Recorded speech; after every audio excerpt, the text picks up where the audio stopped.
আসসালামু আলাইকুম। আজ আমরা নবীর কতজন স্ত্রী ছিল, কতজন দাসী ছিল এবং নবীর স্ত্রীদের কত বছর থাকাকালে নবী বিয়ে করেন এই সম্পর্কে জানব।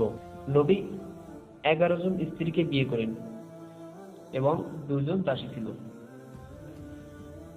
নবী 11 জন স্ত্রীর নাম হলো খাদিজা বিনতে খুয়াইলিদ, আয়েশা বিনতে আবু বকর, হাফসা বিনতে ওমর।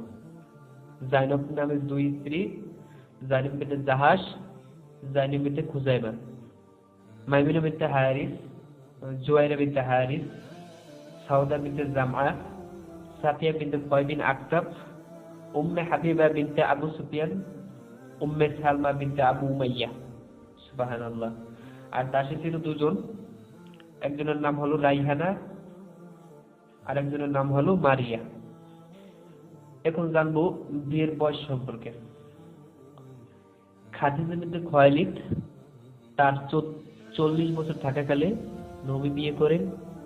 আয়েশা বিনতে আবু বকর 9 বছর থাকার কালে নবী বিয়ে করেন। হাফসা বিনতে ওমর 22 বছর থাকাকালে বিয়ে করেন। জাইনব বিনতে জাহাস 38 বছর থাকাকালে নবী বিয়ে করেন। জাইনব বিনতে খুজাইমা 30 বছর থাকাকালে বিয়ে করেন।